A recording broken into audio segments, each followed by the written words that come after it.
Hello, everybody, ladies and gentlemen. The debut episode of Jim and Gary's Top 5. Are you That's excited? an intro. That's an intro right there. There we go. It lets you know that we're not playing around.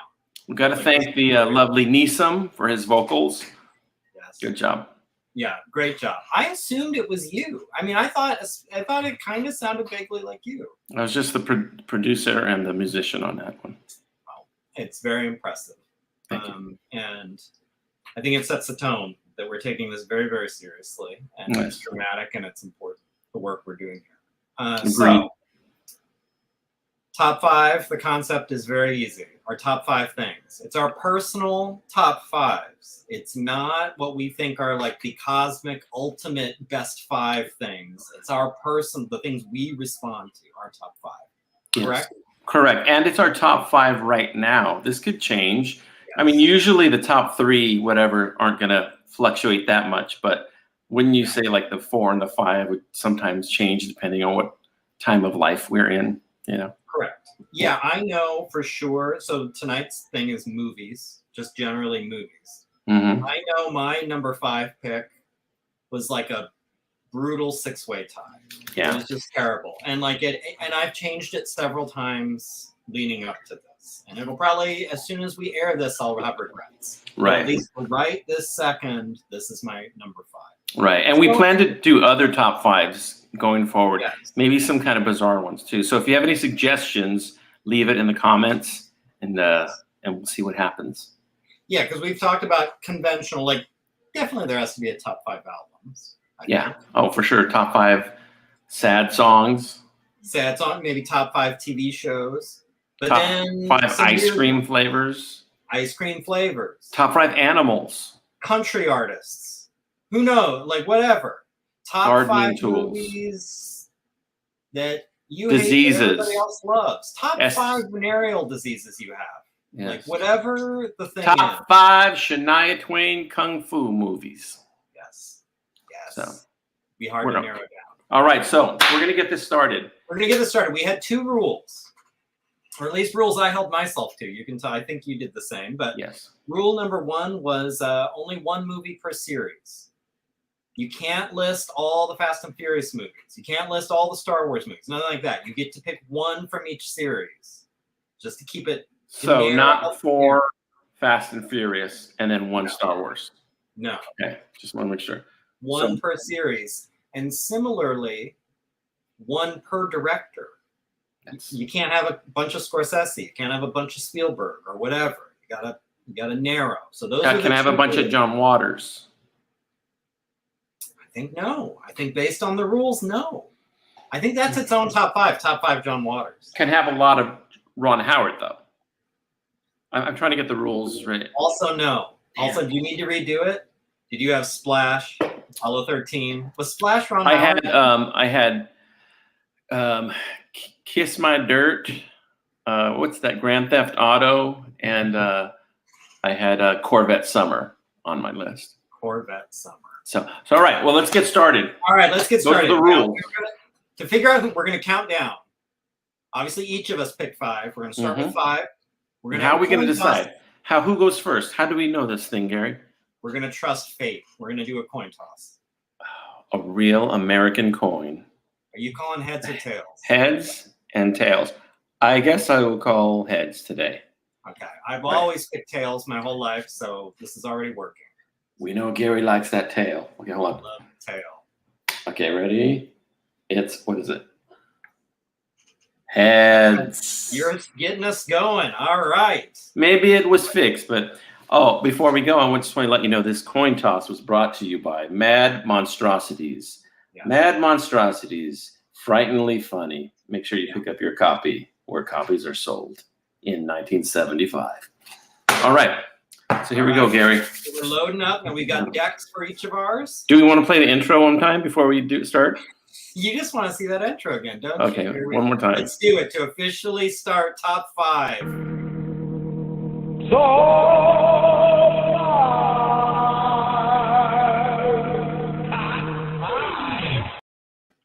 I'm ready. Here Now we go. I'm ready.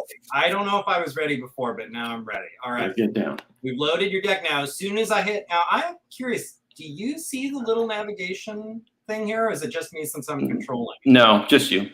Fantastic. This is even better. Looks beautiful. Uploaded our decks.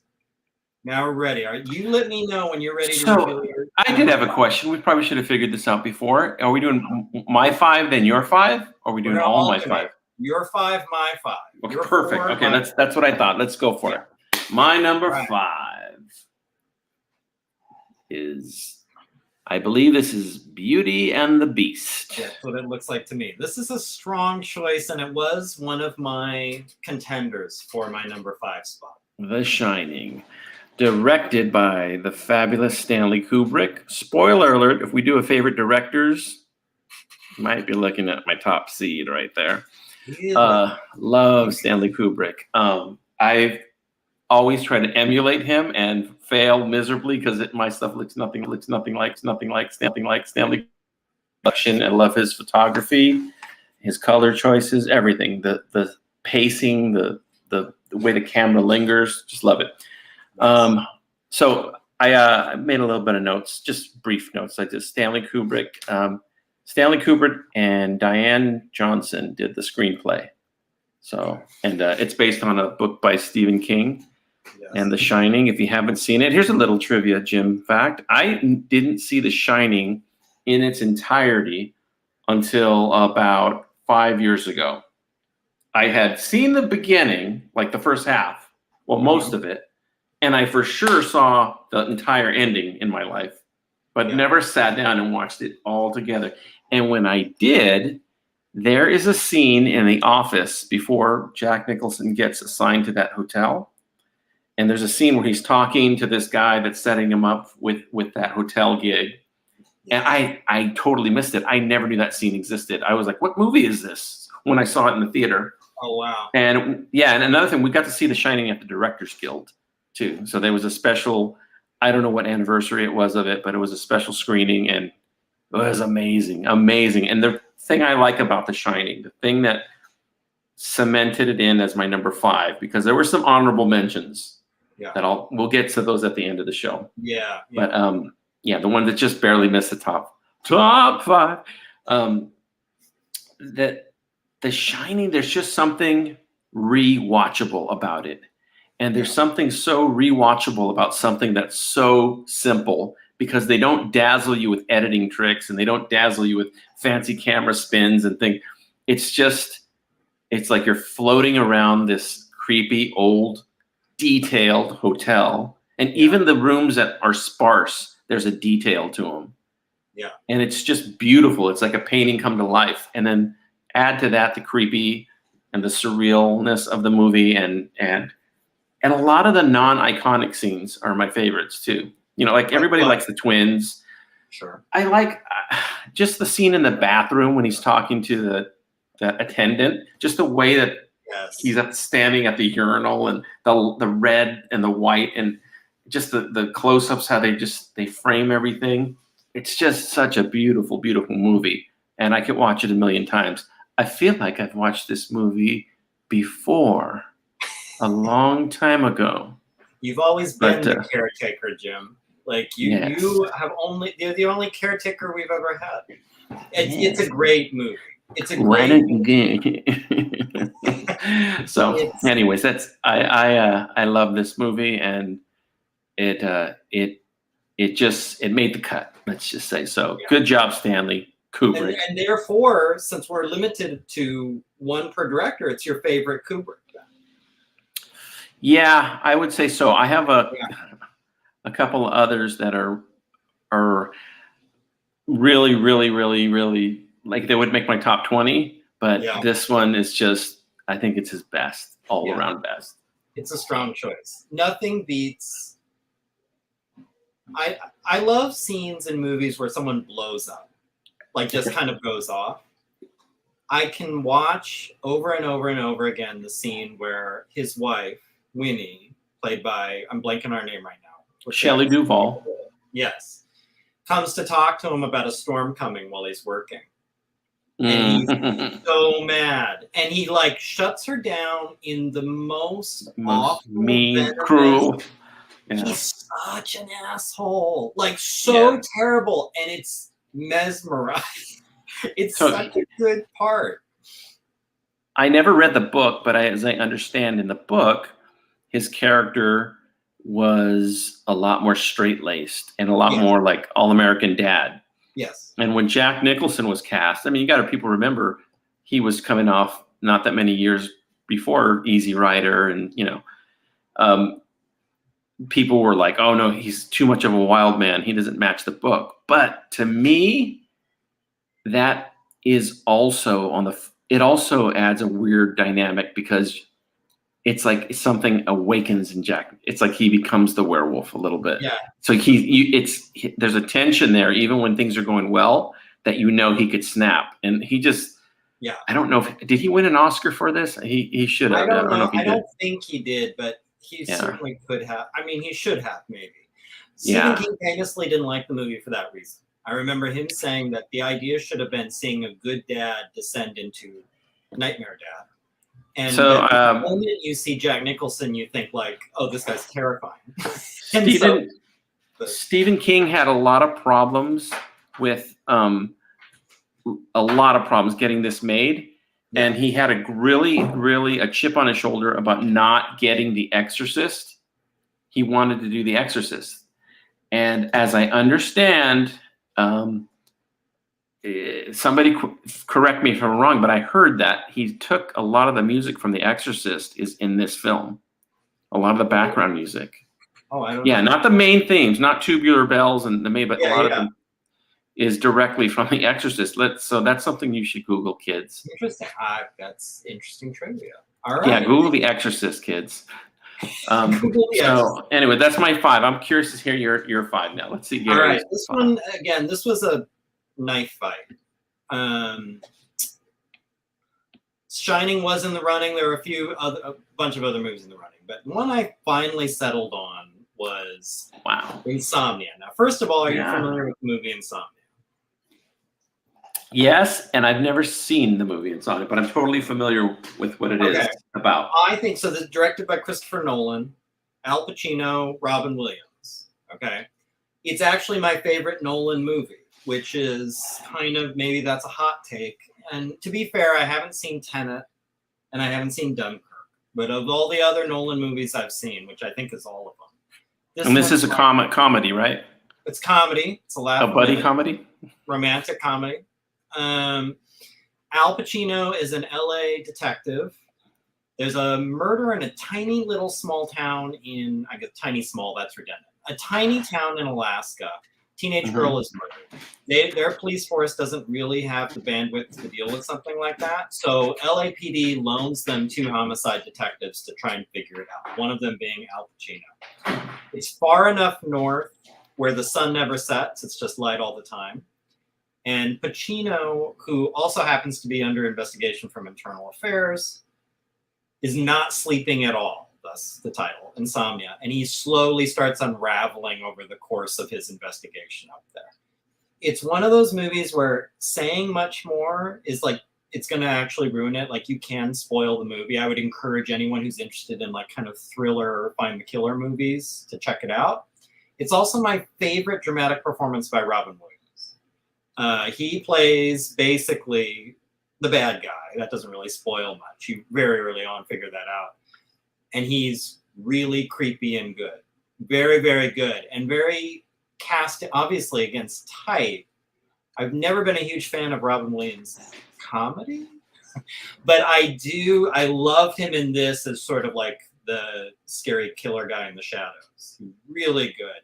It's a movie that, and what I like most about it is as you're watching it and as Pacino is unraveling, kind of losing his grip on things, the movie does a good job of making it feel even more and more dreamlike. Everything you're seeing, more and more you're questioning what's real. You're starting to feel a little crazy with the editing. I think it's a really good example of the way the story is told is actually echoing the whole idea of the story. And so I'm a big fan. It's a movie I rewatch pretty regularly. Again, there were lots of other movies in the running for number 5. 5 was a hotly contested spot, but I had to go with Insomnia. Do you know which film number this was for Nolan? I don't. That's a good question. I know it would have been after Memento. Okay. But it's definitely before all the... Well, actually, I can't say definitely. No, it was before. No, it was. It was. I think this is after Memento. 2002. After Memento, before Batman. And I Yeah. don't know what else might have been in there. I'd have to look at the list.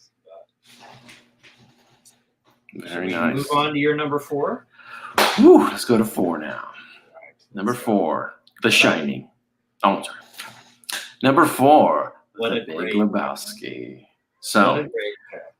I definitely love this movie. I love everything about this movie.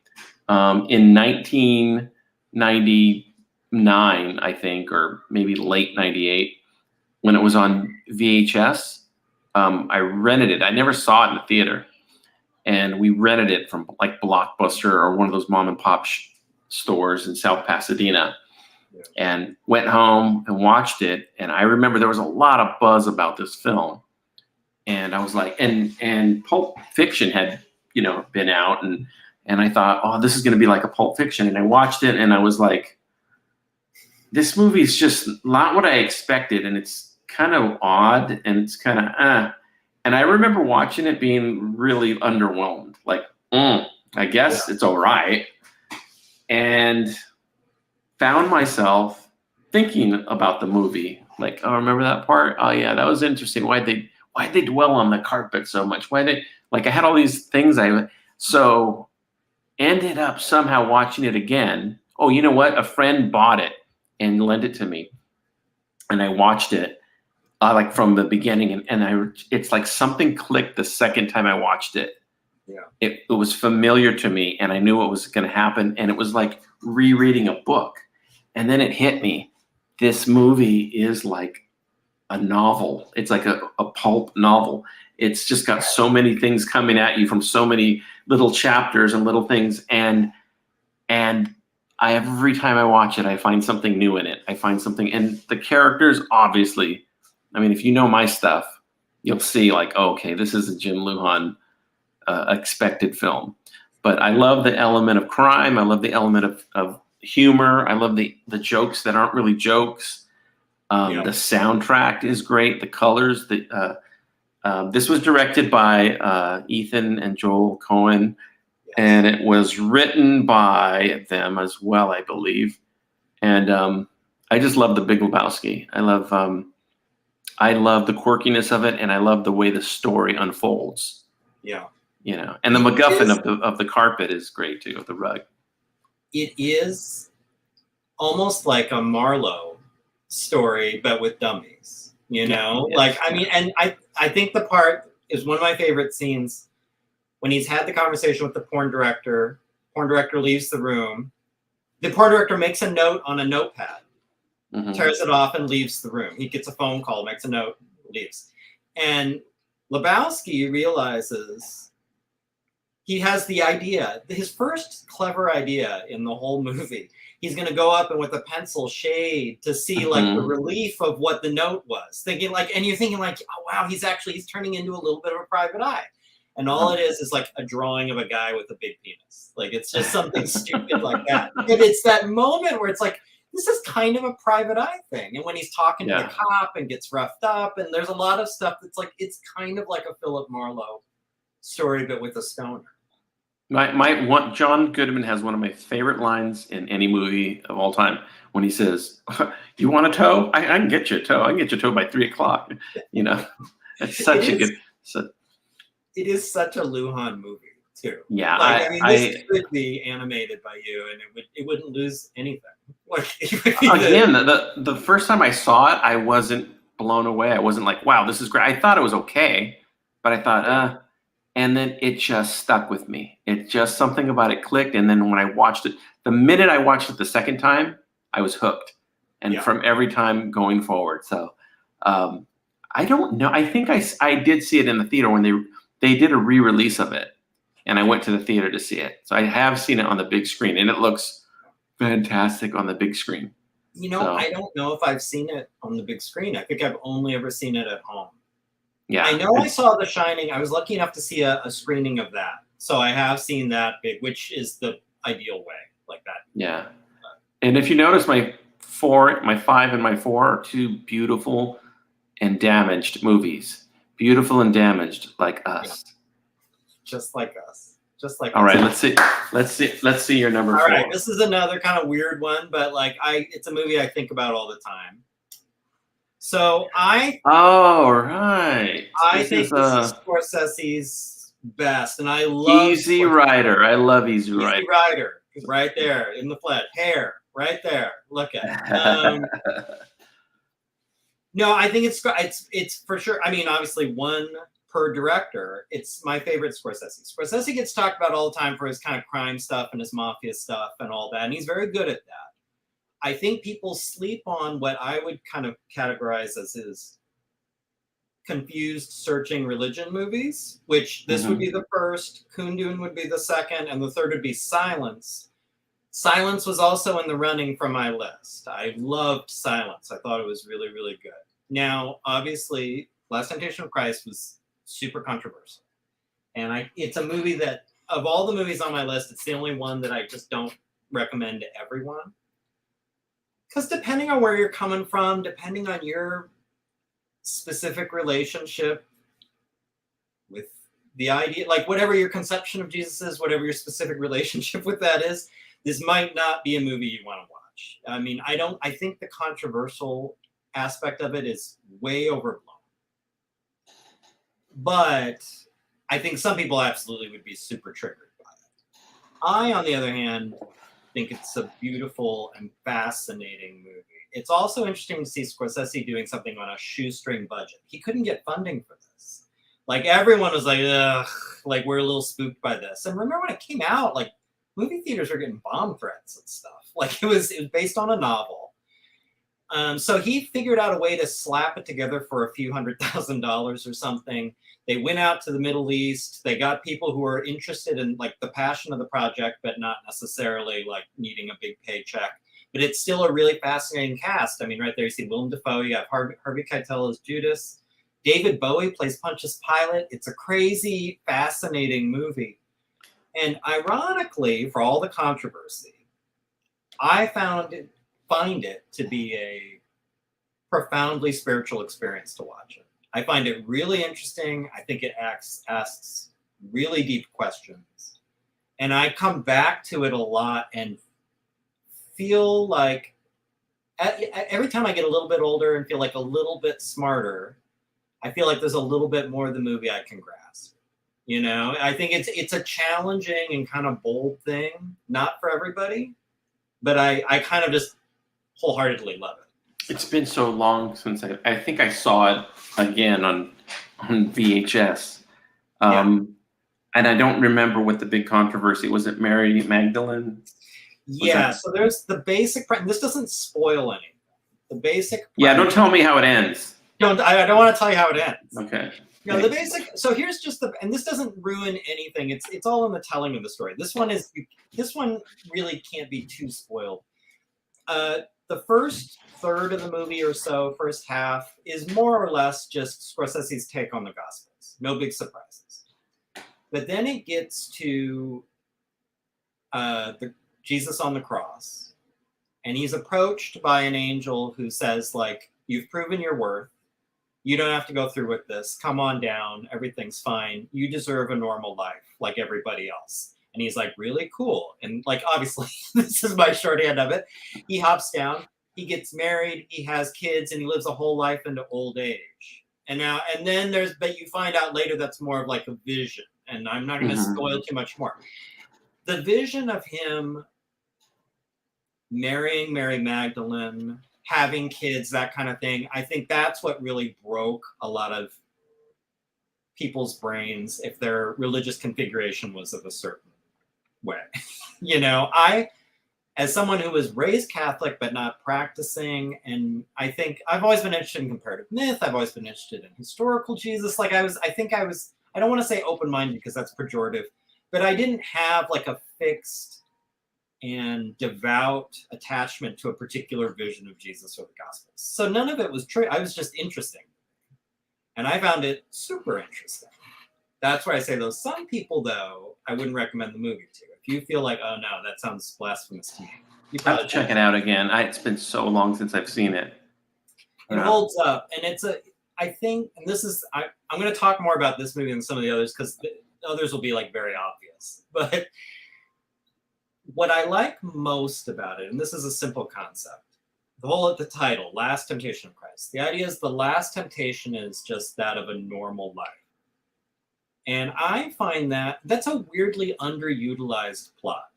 You've seen it if you saw The Green Knight recently, it plays with that idea. If you saw the Star Trek The Next Generation episode Tapestry, where Picard dies and Q gives him a chance to go back and make different choices, it plays with that idea. It plays with this idea of the hero path kind of sucks, like in Campbellian terms. The call to adventure, like the biggest temptation, it's not money, it's not power, it's not sex, it's not picking up the phone when like the hero call comes in. It's like, that sounds horrible, that sounds dangerous, it usually ends badly. I'd rather work in a cubicle. And that's, I think, a universal, everyone who's given up on poetry or their band or something to get a job at an insurance company can appreciate that temptation. You know, and I feel like it's a universal theme movie, because Jesus ultimately is tempted by this idea of like, just go be a man. Like, don't do all this horrible stuff. Like, just go get married and have kids and live a normal life. You know, I think that's powerful and it's relatable, and you don't see it very much in movies. I'm gonna have to check this one out again.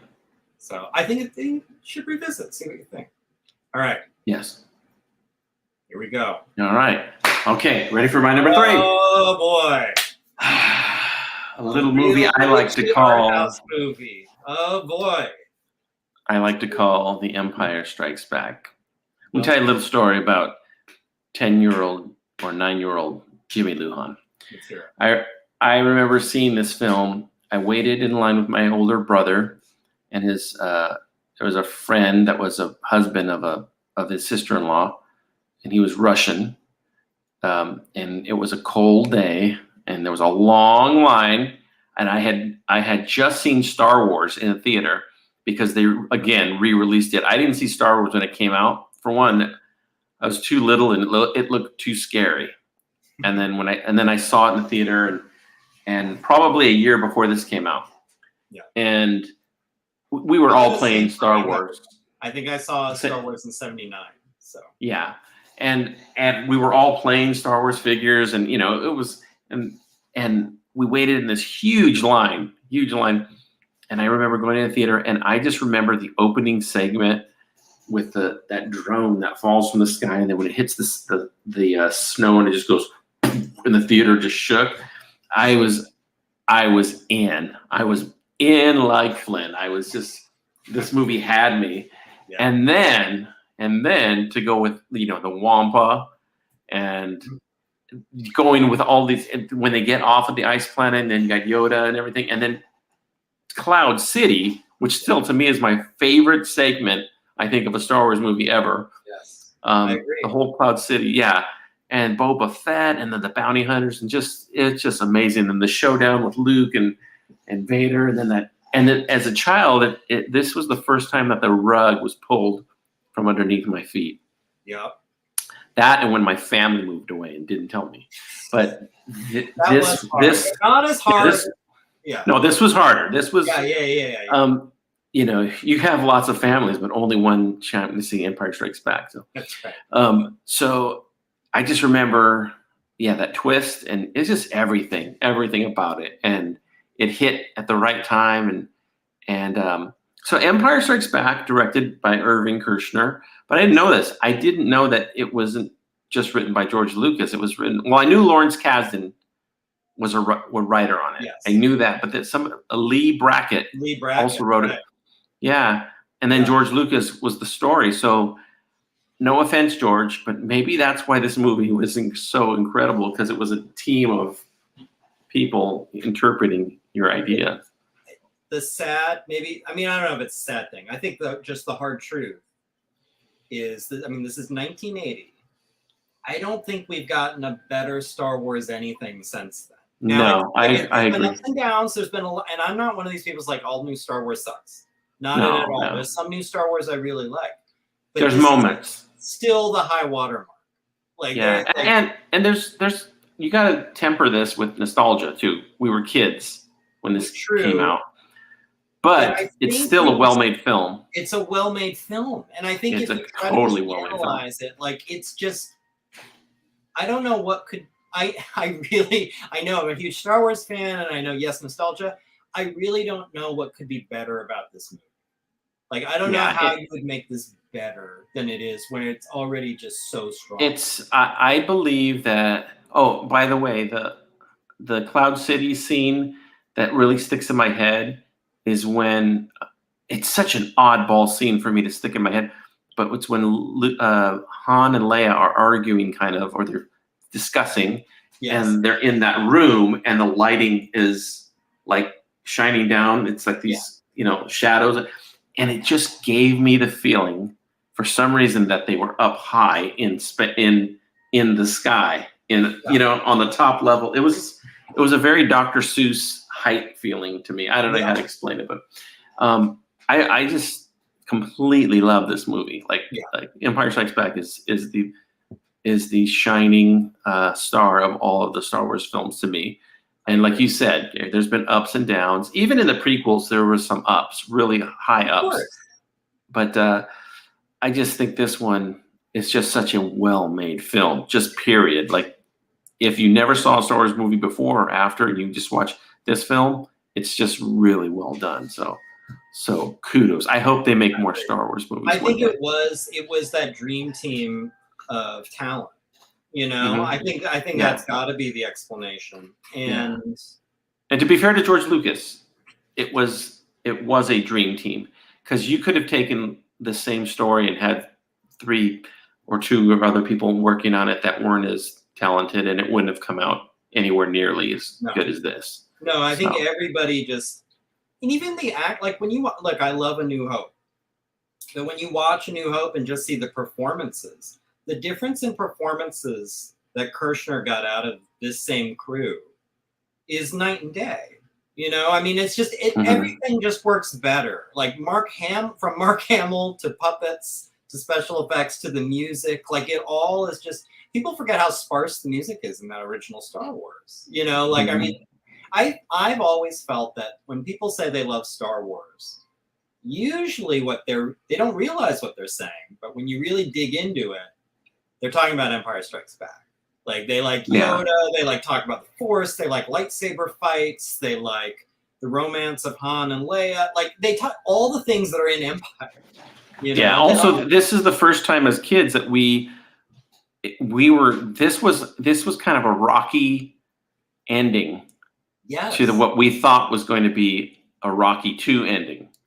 Yes. This was Luke. Oh, Luke's going to finally square off with him, and he's going to get down. And look how it ends. It was a lesson. Like, this movie was a lesson. It might have been the first. It also might have been the first cliffhanger I ever saw in my life. Like, just the concept of like it's gonna end, and like, well, where's the next one? That was the first time. Yeah, you remember the last shot of it, and you're in the theater, and you're like, no, what about do this? What about to wait another 3 or 4 years? What? And it's the first time, I think, as kids, we saw somebody get their hand cut off. Which, that was a shocking moment. I remember that. Unless you had really, really strict parents. Right. Or grew up in like scary parts of the Middle East where maybe that's like a thing. But yes. All right. But, I want to see your number 3 here. All right, here we go. Number 3, Rear Window. The best Hitchcock film. I agree. And again, because of our rule, 1 per director, like, therefore my favorite Hitchcock. Choice. Better than Psycho, better than Vertigo, better than The Birds, better than all that shit. Like, all those are great movies. I love Hitchcock. Those are great. Those are all 9s. This is a 10. Yes. Rear Window, to me, and of all the movies on my list, I like them all for different reasons. This is a movie where I sit through the whole thing, and the word I wrote in my notes was delighted. I'm just delighted every step of the way. It's so charming. It's another movie that just feels perfect. Every part of it is just fun to look at, fun to listen to. The performances are great. Jimmy Stewart is Jimmy Stewart, who's always great. Grace Kelly was probably never more beautiful. And just, you can't take your eyes off of her. Yeah. The set, which is a practical set in a stage, looks like, so for people who are unfamiliar, Jimmy Stewart is a photographer. He's laid up with an injury and he's cooped up in his little apartment. And all he has to do all day is look out his back window at this courtyard in Greenwich Village. And he can see into everybody else's apartments. And he's just human nature, and just to pass the time, boredom. He's out of his mind bored. He's just sort of keeping track of what everybody's doing in their apartments. And one night, he hears and sees something that's just a little ambiguous, and his mind goes to dark places. Now, like the movie's going. Even though it does end up, because it's Hitchcock, creepy and dark in places, again, delightful. Every part of it is just fun to look at. The acting is great. The writing is great. It's just, and I think there's something, Hitchcock does a good job putting you in that apartment and showing you the appeal of looking at all these windows like little TV screens and just being able to see what people are doing. Like you immediately, and that, it's a funny, we take it for granted. It's a funny line to walk where you do this the wrong way. You cast the wrong person. You shoot it the wrong way. Jimmy Stewart's character is a creep and you're grossed out. You know? Why is it Hitchcock has a guy staring at his neighbors with binoculars and he wins an Oscar? I do it and I'm a big creep. And you get a restraining order. How is that fair? How is that fair? Yes. No, but it's amazing. I've watched it so many times, and it's one of these movies I'm like always up to rewatch in almost any movie. Like I just enjoy watching it. It's the set. It reminds me of, it's like Disney. It's like Sesame Street with murder. Yes. It's so good. So like good. It's a I love this level apartment. Yeah. Greenwich Village and all the apartment. little things going on at once. You know what it reminds me of? Is it Richard Scarry, the kid artist? He used to draw little cats driving around in cars. I want to say his name was Richard Scarry. I don't. Could be. Google that. Anyways, yeah, he used to draw these little like a cat or a fox driving a car, and then the three pigs going to work, and it was like little cityscapes and all these little things going on at once, and people doing laundry out of windows. That's what this reminds me of. That's basically I mean, just the acting challenge of it. Like if you're a technical wonk, like one of my best friends is a technical director in a theater, a college theater company, I guess. And looking at it through that lens, you could get lost. Like, first of all, just the set, the actual physical set is crazy. And then the details of like all these decorated rooms that you can look into, all these individual actors going through their routines, how that all has to work together in this like symphony of activity out the window. Like it's kind of, just on a technical level, it's a crazy accomplishment and a really fun movie to watch. It's a great film. It says a lot about paranoia too. Yes. Yeah. And so good. Voyeurism. Yeah. I mean, being Hitchcock, you always got to put something a little pervy in there because apparently he was a bit of a pervert. But like, there's just like, and I don't mean a cool pervert. I mean like creepy, harassing his actresses kind of, like there was a lot of horrifying stories about. We're going to talk a little bit later about the cool pervert thing, but go ahead. Yeah. Cool perverts, like right here, but like not, yeah. But yeah, you got the voyeurism with this one. Psycho, you get a little bit of like, again, voyeurism and like maybe the cross-dressing thing, if that's your thing. And then like Vertigo is a weird sexual obsession movie that's kind of a trip to watch. That. I remember the first time I saw that, it's like, what is this movie? Like he loves to kind of load it with that sort of weird stuff because it's interesting to him. In Rear Window, it doesn't come off as like I'm looking at your fantasy journal. It comes off as like, this is a great idea for a movie. It's mastery in all levels: acting, design, directing, even the score. Everything was just spot on. That's a great choice. And it made me want to live in Greenwich Village in the 50s and 60s. Like, I mean, looking at it, even though there's a sundry murder or two, like it was like, this looks awesome. Like in this little community with this courtyard, and you see all your neighbors. That looks great. Well, maybe you will in your 50s and 60s. Maybe I will. Just Maybe for you will. a little bit of trivia before we move on. The close running for my other Hitchcock pick was Rope. I thought Rope was like. I've never seen Rope, but I know of Rope. It's all one shot, right? All one shot. There's a little bit of trickery. It's not really, but it's made to look like all. Is it like 1918? What was it? The film that just came out won the Oscar. Yeah, 1917. It's that same idea where it's one continuous. There's trickery in there. It's not really one shot, but it's made to look. DVSM 1917. That's right. Okay. All right. Let's go to number 2. All right. Yes. Now let me tell you something. This is, of all the ones we've looked at so far, I have not seen this, and I'm eager to hear you tell me about it because I'm unfamiliar. I know the title. I've never watched it. Okay, this is Slums of Beverly Hills. Tamara Jenkins wrote and directed this, 1998. 90s were a great time for films, right? Yeah. This stars Marissa Tomei, Alan Arkin, Natasha Lyonne, a bunch of other great actors. And it's about a family, Alan Arkin and his daughter, Natasha Lyonne, and her 2 brothers. And they live in the 70s. They live in Beverly Hills, but they live in these apartments called dingbats, these little apartments that were built in the 50s. And they're usually lower rent, but they stay in Beverly Hills because they want the kids to go into Beverly Hills schools. Okay. So that's their gimmick. And a lot of times they'll move in the middle of the night when they can't pay rent. It's just, but Marissa Tomei, who, in my opinion, if you go back and watch this film, one of the hottest girls ever.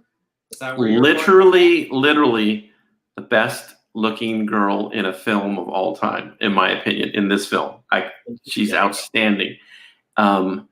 Close runner-up is Olivia Wilde in Tron, but we'll go to that later. Anyways. I thought we were going to say Jennifer Connelly. I thought that was that's not bad either. But stop being such a cool perv and let's move on. So, anyways, this film. 5 hottest actresses. There we go. All right. This film brings, like you said with Rear Window, brings delight to me. I can watch this film over and over. It really has a great family dynamic. Natasha Lyonne is a girl I think she's supposed to be like 14 in the movie, and she's developed, and her brothers are like, her name's Vivian, and her brother says something like, well, look, Dad, of course, Vivian's fat. She's starting to have cleavage, and she's like, shut up, she's like creeped out, and Marissa Tomei is her cousin that comes to visit, and it's just, she has a different dynamic with Eleanor. She's older, and she's just a mess, and it's just so well done. It's such a funny film about a family, although it's not a family film, but it's just got so many delightful performances. The design of it is absolutely great. The soundtrack's really killer too.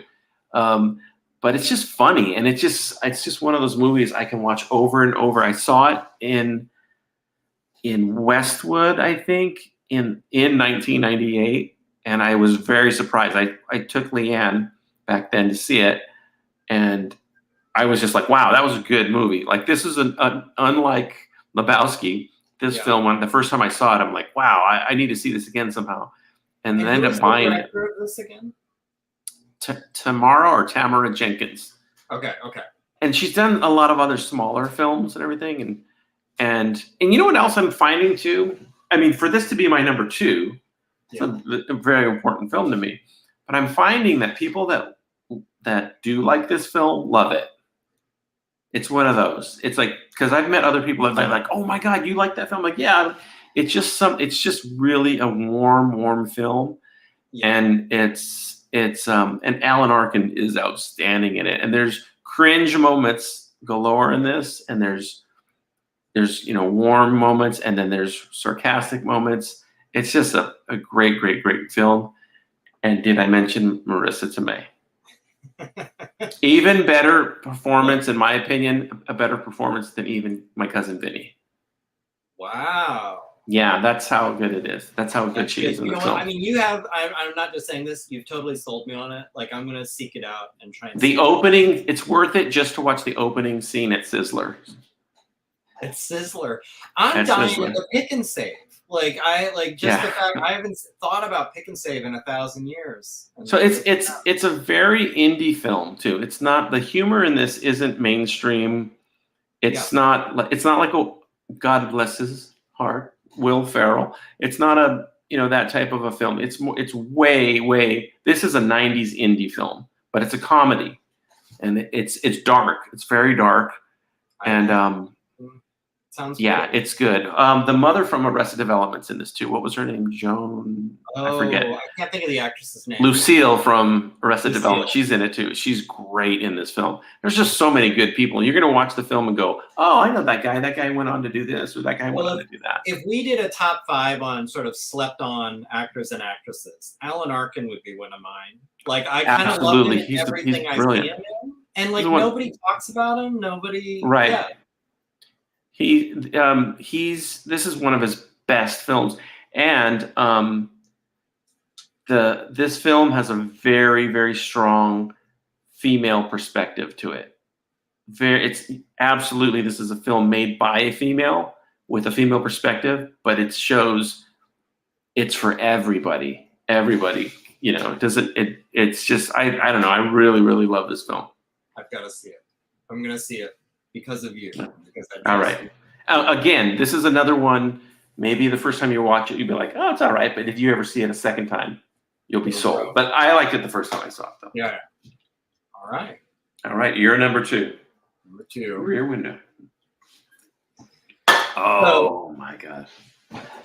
This is at the level where it's a contender for number 1. My number 1 and 2 kind of, shuffled a little bit when I was trying to figure it out.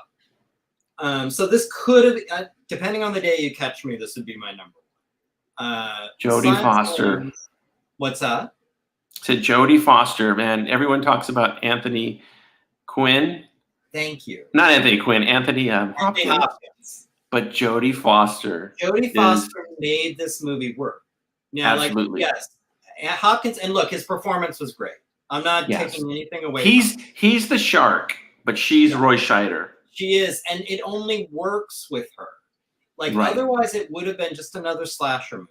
It, like, no one would have remembered it. It certainly wouldn't have, like, cleaned house at the Oscars. Like, it's Jodie Foster makes this movie work on so many different levels. She's heartbreaking, she's smart, she's interesting. Like, she is a fully realized character on every level. And you are fascinated and emotionally involved by her. Lecter isn't emotionally involving. Buffalo Bill isn't emotionally involving. Like, Jodie Foster's got Clarice Starling is emotionally involving. Yeah. Like, she's the one that's making you feel things. And so for a personal note, so I saw this movie in 91. I would have been 16 years old. So I was young. Loved it from the first viewing. I've only loved it more every time I've seen it. Like, it's one of those movies where every time I see it, there's something else about it. I agree. It's aged completely well. Well. But I think, and this is something we've talked about, with Rosemary's Baby. I think one of the reasons I think it's great is it's one of the first movies that made me think about and feel imagine what it might feel like to be a woman. And it was from watching Jodie Foster, and this is why I picked this frame. She's doing her job. She's trying to catch a murderer. Like, she's busy. She's a very serious person. And every scene she walks into, guys are sizing her up, looking her up and down, flirting with her, or dismissing her, or some combination of those. And this is always what you're seeing. And it's not the main it's not the main theme of the movie. It's not like guys are shitty to girls. Right. Part of the movie. But it's just always happening. And once you're tuned into it, you're seeing it all the time. And this poor girl, just has to clench her teeth and do her effing job, Yeah. And I, as a 16-year-old boy full of hormones, it was the first time, especially going into this movie and thinking, Didn't realize she was gay at the time, thinking like she is cute, you know. And then Oh, absolutely, yeah. To see this, I was like, oh, that would suck. Like that would really be miserable, and you would feel vulnerable all the time. You would feel like you would have to tune all that noise out all the time. That's just one aspect of the movie, but to me, it's Exhibit A on how Clarice Starling is a completely designed character. Yeah, And she's so strong in this film, but it's not cartoon strong. No, it's real strong. And I'm going to tell you one of the things I like the best about this film: the examples when she's put down or brought down in the action scenes or whatever. It's like you watch those and you go, wow, they went a little bit too far on that. Like you don't get a sense of like, oh, she didn't really get hit, or she didn't, like you watch it and you're like, what? They kind of, it emotionally hurts you. You're like, oh, like you really, really feel bad for her because she sells it. She's so good. Feel for her. And not in a, like, she never comes off like a victim. She just comes off like someone who's having to deal with the slings and arrows, you know? Right. And it's not, it doesn't make it cool. It's not like she's tough. That's awesome. It's like that you're rooting for her. You're like really. That's what also makes her even cooler, is that because she's not super strong. She's not. It's not an action film. And to show, and this is something that you would rarely see. Like, yes, she's very strong in a lot of ways, and she speaks truth to power a lot in the movie. She stands up for herself a lot. But at the end, and it's not a big spoiler, at the end, there's like, she ends up shooting someone. And it's a panicky moment. And one of my favorite moments in the movie, she's panicked reloading her pistol because she doesn't know if the guy's down. And when you look at that scene, she looks scared out of her mind. She looks so freaked out. And like, I think some actresses would be worried if they were looking pretty. And some actresses would be worried if they were looking tough enough. And she looks like someone who just shot somebody and is freaked out. Like, and that is amazing. Like, I love it. I love every frame of this movie. I think it's perfect. I think the writing's perfect. The performances are perfect. I think all the ideas in it are super interesting. It's a great and Buffalo Bob, don't forget him. And of course Buffalo. Yeah, and that was also at 16. That was a shock to see him posing in front of the camera, all tucked away. You're like, moment where I'm not the only one. Someone's been reading my diary. You can't say enough about Jodie Foster in this. Now, we've just jumped over Anthony Hopkins, who that's one of the most amazing performances of all time. But everybody talks about that performance, though. So it's kind of like, that's Michael Jordan. Let's talk about the Scottie Pippen for a minute. Thank you. And that's why I'm talking. That's why I'm spending time talking about her. I think she's sort of an unsung hero of this. And again, this isn't hyperbole. She makes the whole movie work. You take her out of it or you get her wrong, it's just another slasher hunt a killer movie. It's not that interesting. Like, she's just gifted. Jodie Foster's gifted in every movie she's in. She's always like that. So, but this one, perfect. She was perfect. So perfect. All right. Wait. Before you play number one. Before you play our number one, we gotta see the bumper to remind people what they're watching. What are we watching? Everybody. Look, in case you forgot what you were doing here.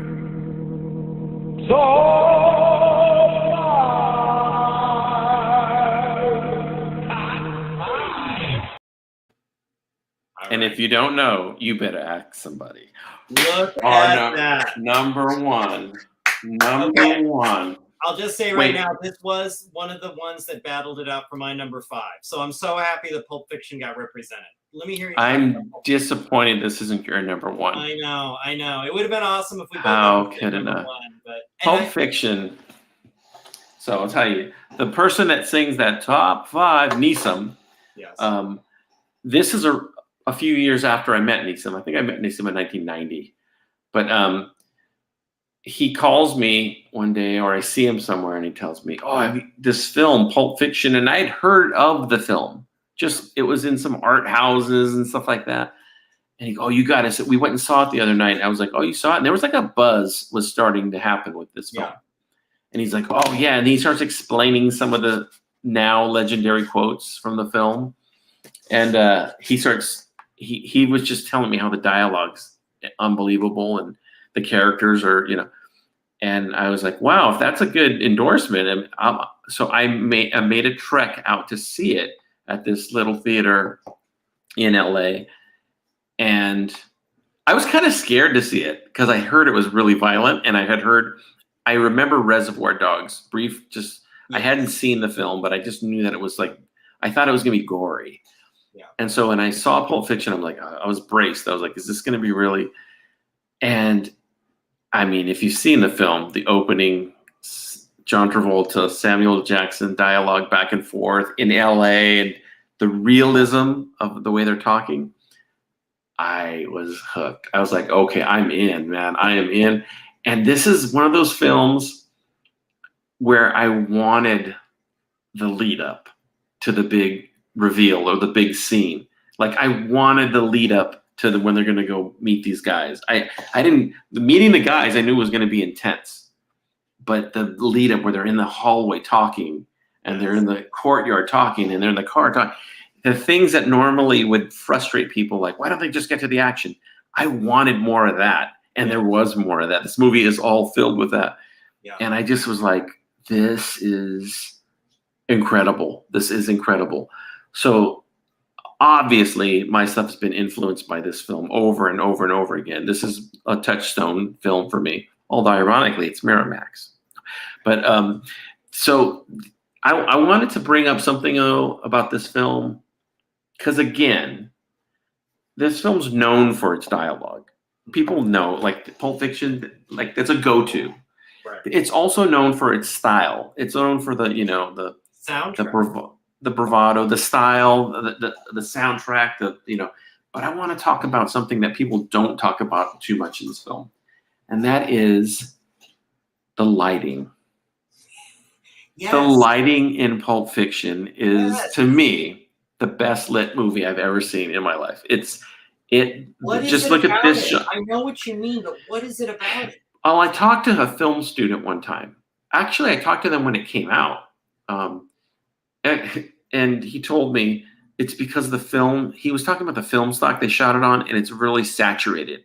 Uh-huh. And it's because Tarantino wanted it to look like a kind of a 70s-ish film. Yeah, because it has that kind of warm tone. Yeah. Yeah. I mean, and every Tarantino film is lit really well. Yeah. Every single one he's done. And the color schemes he uses, his films are, to me, Tarantino's films, much like Kubrick, they're just beautiful. They're just really beautiful films, and you want to get a still of each shot and just the way they're staged.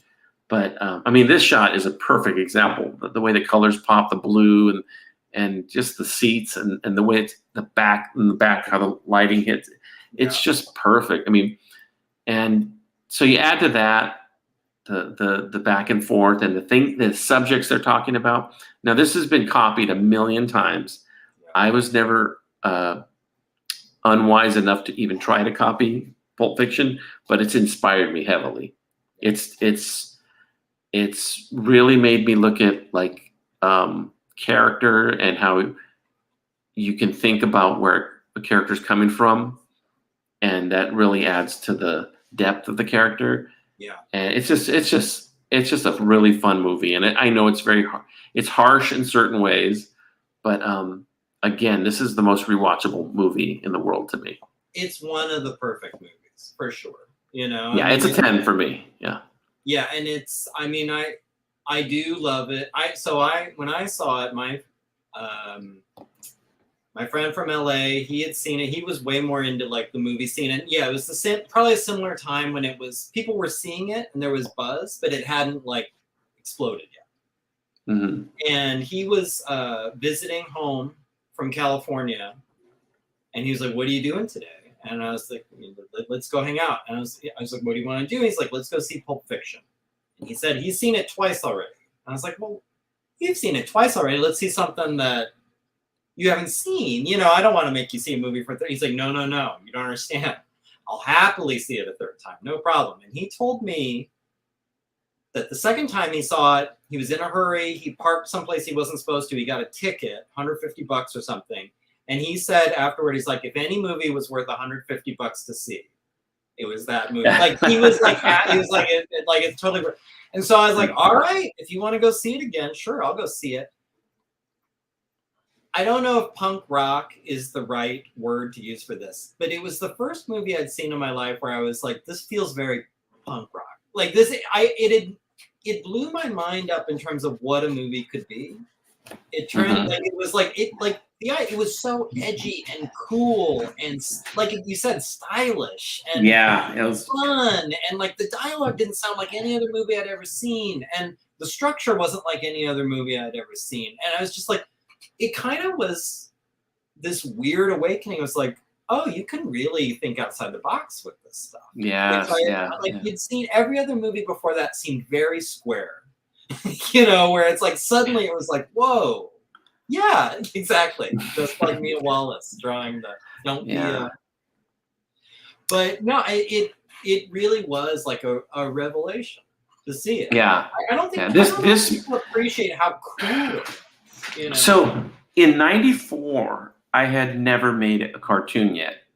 I hadn't done any animation yet. I think at that time I was looking into doing live action and considering it. And of course, everyone else was too. And every student film, they had the gun scene pointing, it was Pulp Fiction. It was the Saturday Night Fever of the 90s. But the thing I took away from it was, and to this day, it sticks with me, is you can start a scene without any exposition of why they're talking about what they're talking about, or any idea of what they're talking about, but you're catching them in the middle of a very interesting conversation talking about something, and you're kind of like listening in and trying to catch up. And that's what, and to me, that was a really honorable thing to do, because it didn't underestimate the audience. It made the audience keep up. You keep up, When again, wasn't trying to emulate this, wouldn't even attempt, not dumb enough to try to emulate it. But it was examples like this that made me think when I was doing B versus M, like you can do that. It's like, people will figure out what's going on. Like I'm just gonna open in the mid, stream, and people will figure it out. Like they'll get it. They're smart, and as long as I write it well enough, like it'll be fine. People will. I read D versus M parked in a red zone, and I got a $150 ticket. And I told the cop. I told the cop right to his face. If any comic book's worth it, it's this one. I'll tell you one more thing about Pulp Fiction before we move on. I want to say I saw Pulp Fiction in the theater again right before it must have been 2019, right before COVID hit. And at the Fox Theater in Pomona, they did a special screening. And I noticed that about half of the audience were like Gen Z. They were young. They were probably teenagers. They were at maybe 20 years old. A lot of them. And I'm like, this is going to be interesting. And I noticed that when they watched it, there was a lot of like, ooh, that's not cool. Oh, like really? There was a reaction like that. But anyone that was of a certain age was guffawing, laughing, because they just let it go. They there's a lot of N-word usage in this movie, and there's a lot of just everything that's of course that. But it's a bunch of gangsters talking. Like I mean, right. Fun, But I will say this. It was interesting watching it with that crowd. It's not a PC movie. In fact, people protested it when it came out. Really? I didn't know that. Yeah, but it is like a Pulp Fiction novel. Yes. It's true to, and I adore it, and I think it just expanded my imagination. I wanted to learn more about this world, and it definitely inspired the Lujan-verse. So I will say that. And there's something I can't put my finger on it. It's also, of all the movies I've seen, one of the most LA. Like there's something about it that you can just tell exactly where it is. Like it just feels like this kind of, I don't know, it just has that vibe of like, this is absolutely California. Yeah. This is absolutely like, also Christopher Walken, one of the all-time best monologues, like anywhere. Oh, there's just so many good lines in this. And Bruce Willis's maybe last best part, either that or Unbreakable, one or the other. I don't know. Yeah. So, and it was people forget it was co-written by the story by Roger Avery. Yes. I think he did the boxing, the Bruce Willis story in the middle, the watch and all that. But Tarantino, this is, I mean, I know it's one of his second film, but to me, it's his masterpiece. And still the best. Still the best. Yeah, and he's still making his latest one is my second favorite Tarantino film. So it's not like he stopped making good films. So Once Upon a Time in Hollywood. Yeah, I think that's my second favorite Tarantino. I do really love that movie. Yeah. Yeah. So, but anyways, that's what I'm. Really I felt like I did this whole show just to get to that point, and now I'm totally. I have no idea what your number one's going to be because I really thought we were going to share this one. So here's Gary's number one. I should have guessed. I should have guessed. I couldn't not pick it. I couldn't not pick it. And there's lots of reasons why. I'm a huge Star Wars fan, but here's like, you know what helped me crystallize it? Josh, our friend Josh Kremble, has been talking in different videos lately about, I agree with Sal here. And by the way, contender for one of my number 5 spots, Unbreakable. But Josh has been talking lately about doing in comics things that can only be done in comics. You know, like really leverage the medium and do only something that's perfect for it. To me, Empire Strikes Back does a movie in the way that only a movie can be done. Like, I mean, the special effects, the visual effects, the score, the sound effects, like it's just, this is, I think, the ultimate expression of the medium. Like, to me, like, and it's something that you could not do as well in any other form. A book of Empire Strikes Back doesn't work. A comic, and I have the Al Williamson comic, the artist edition of Empire Strikes Back. It's not the same. Like, radio play is not going to work. Like, this is the only way. It's the ultimate expression of the form, I think. Like, it's everything that can only be done in movies, done in a movie. Yeah. And it was made for the theaters. Yes. Yeah. It's a big budget, epic, Gone with the Wind looking, classic shot film. Still the best Star Wars, and also of all the Star Warses, no matter how you feel about them. Like, I thought this shot almost to me looks like weird silent picture Fritz Lang. Like, just like. And did you notice there's a crucifix in it? Yeah, I did, but it also, the most, I think, Last Temptation of Luke? I think it's got the most stylistic flair of all the Star Wars movies. Yeah. I think it really, it shows the difference of like a cinematographer and a director who really want to put some artistry into what is ultimately kind of pulpy, sci-fi B-movie stuff. Like them. And I don't mean, Gary, I don't mean this as a joke. I'm serious.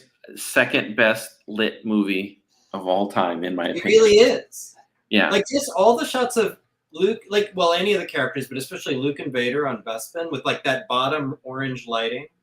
It's beautiful. It's always fun to look at. Hoth, again, when you talked about the probe being shot into the snow, it's beautiful, like just really cool. You just realize you're seeing on a different level.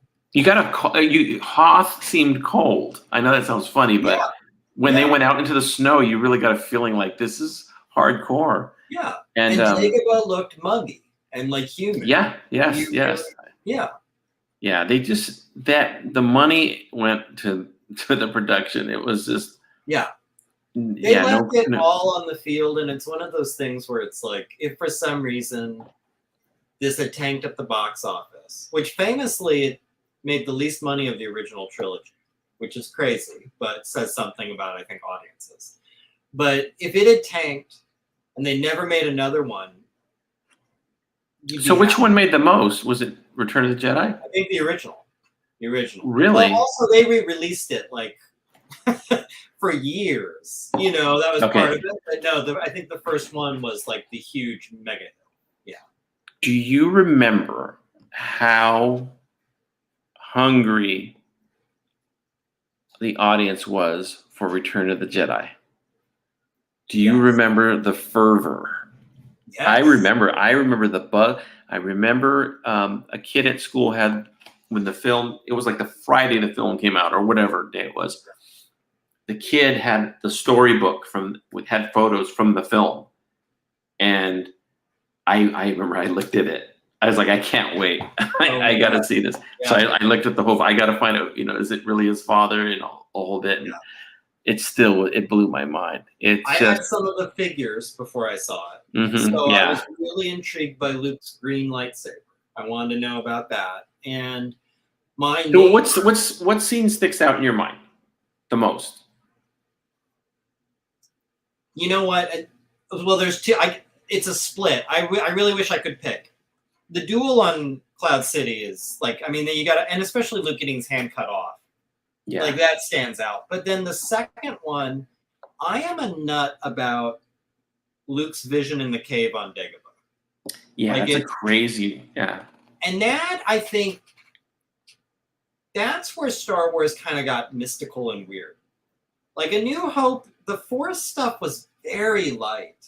Like it really was kind of just like there was hints of it. It wasn't a big deal. Empire is where you have Luke like getting a lightsaber, like pulling it through the air to him. Shocked everybody, surprised everybody. Yeah, and jumping crazy heights and like you're seeing like them do, like this is the first time like Jedi are doing crazy Jedi stuff. But the vision in the cave, that's I think what makes it something that adults can sink their teeth into. Because it's actually, there's something interesting there. I don't know. Mm-hmm. I love A New Hope. I don't know if there's a lot of meat on that bone. I think it's just sort of fun. It's more the word we were using before. Like, it's just delightful. It's just fun to watch. Empire Strikes Back, you're kind of like, whoa. Like, that's sort of, and like Yoda talking about the difference between the dark and the light side and the vision in the cave and like, Vader's strange motive that you're realizing, like, he's kind of going beyond the Empire's back. Like, there's weird stuff going on in this movie that really made the I will say this though. I will say that as far as Imperial starships and the look on the ships, my favorite one, I think Return of the Jedi had the best scenes, like the prettiest. But Empire Return had the prettiest, but Empire had the grittiest. The grittiest and the moodiest. Yeah. I think, like it's like there was a lot of mood. I mean, I love all the original movies. I love parts of the other movies. Like some of them. Mm-hmm. Some of them I love, some of them I don't. All of them I can find something I like in them. Right. This is I'm with you. Beginning to end. Like, it's for sure still my favorite Star Wars movie of all time.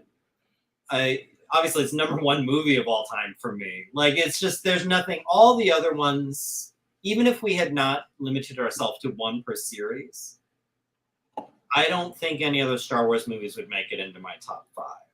Yeah. But Empire until the 90s, this was my #1. Yeah. All right. Well, let's do this. Let's get ready to wrap up. But before we wrap up, let's go with our honorable mentions. Okay. Give me some honorable mentions. Alien. Yes. Airplane. Honorable mention. Yes. I almost substituted Airplane for The Shining. That's what I was going to mention earlier. Yeah. You know what? This is a controversial one, but in my top 20, Eyes Wide Shut. I love that film. I love Eyes Wide Shut. Yes. See, that's an honorable mention. I need to rewatch it because I think I've only seen it once or twice, and it's one of those movies that I feel like I haven't really figured out how to grapple with yet. One of the best staged and best lit movies with best colors. I remember it was beautiful. really beautiful. And every room, every light's turned on in every room. It's incredible. Yeah. So was there some other honorable mentions for you? And I'll think of some more. Alien was on mine. Pulp Fiction Mhm. Pulp Fiction was a contender. I'm shocked that's not in your top 5. I know. And like I said, any other day, maybe I'd be like Pulp Fiction. Yeah. For a more recent one, Knives Out was one that I almost Really? Yes. Okay. I think Knives Right. Out is, and I have a feeling that's a movie that would be a top 5. Give me a few more years. Like, I think I appreciate it more every time I revisit it. So I think I got another one. I got one for you. The Jerk. The Jerk is in. great. Yeah. That's an all-time. That's one of my all-time favorites. Yeah. And 40-Year-Old Virgin. 40-Year-Old Virgin. I love 40-Year-Old Virgin. And here's one of my all-time favorite comedies, hands down, is Bridesmaids. I love Bridesmaids. I love Bridesmaids. Yeah. Yes. Yeah. I had Raiders of the Lost Ark as a contender. Yeah, that's a good one. I had The Thing. I had to put The Thing in there. Oh, yeah. Maybe a top 5 for me. Right. One that I had as my number 5 for a couple days, and then I swapped it out, was Lost in Translation. I love that film. That's a really beautiful. That film has a kindness to it. Yes. That is just, when I watched it, I remember thinking, this is nice because it's not snarky. It's just like a really, it's just a well-made film. It's beautiful, and unlike a lot of romantic movies, it doesn't have this tragic ending. Like, I find the ending actually a little uplifting and sweet. And that's like where delightful was sort of my description for Rear Window. Yeah. Lost in Translation to me is just sweet. It has a really good heart to it. I think it's just like a good-natured, and I liked the boldness of a romantic movie where the two don't really, it's not like that they're going to be in a relationship. There's just this connection they find in each other. I'll give you, since we're getting close to wrap up, I'm going to give you a couple more. Think of yours as I'm saying mine, but there's a film that is definitely in my top 10. Yeah. I didn't name, but it's Purple Rain. I'm a huge Purple Rain fan. I love Purple Rain. I think I've seen Purple Rain.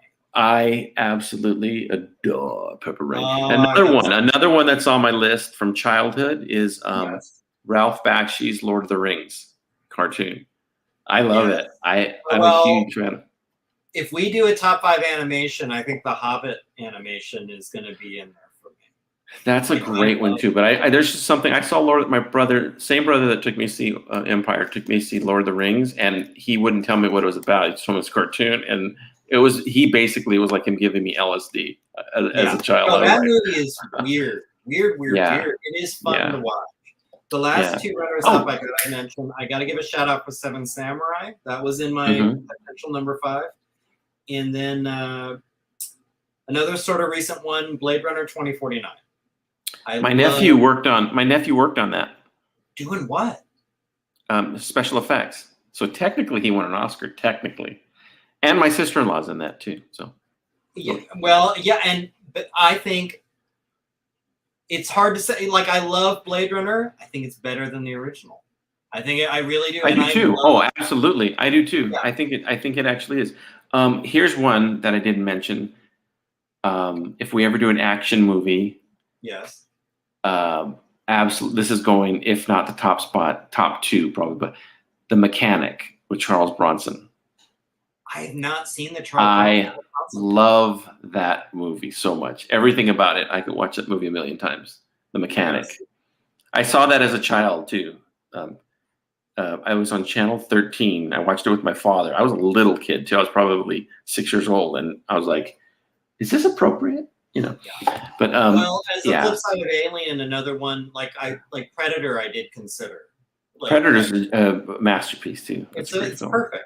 It's another kind of perfect. It is. It's so good. Wow, there's so many. It was tough. I told you this. I posted on my Facebook, but for the viewers at home, we decided we're going to do this. One morning, I made myself some coffee, and I sat in front of my movie collection, and with a pad of paper, just like, let's do my first pass list. What would be a top 5? What's a potential top 5 pick? And my first pass was like 42 movies. I know, you were going Gary was going crazy. For me, the top because 4 I love easy. movies, and I was like, look, 1 through 4 easy, 5 difficult. 5 was hard. Yeah. It was like I think my first 3 will never change. They might rearrange, but they'll never change. 4 and 5, that was a knife fight. That was hard. Yeah. So, well, speaking of knife fights, I think it's time we should probably wrap this up. But Gary, before we wrap it up, let's just tell folks thank you, and we'll be doing these periodically. We have a lot of topics that we have ideas for. Yes. Try to keep the shows to an hour. We're going to try. And we did a pretty good job tonight, given that we like to talk movies, and we did 10. Being that this was the first one, too. Yeah, first one. Yeah. Yeah. So if you have ideas for a top 5, leave it in the comments. If you want to argue about our picks, put it in the comments. We don't know when the next one is. We're going to do it when we're feeling the love. When we're feeling like this is the top, let's do it today. Let's do it tomorrow. Yeah. And for all of the honorable mentions, we still love you. Don't worry. But you didn't make the top 5, Ken. Sorry. So Gary, what show? Tell them what show they were watching. They're watching the one, the only, the exclusive. All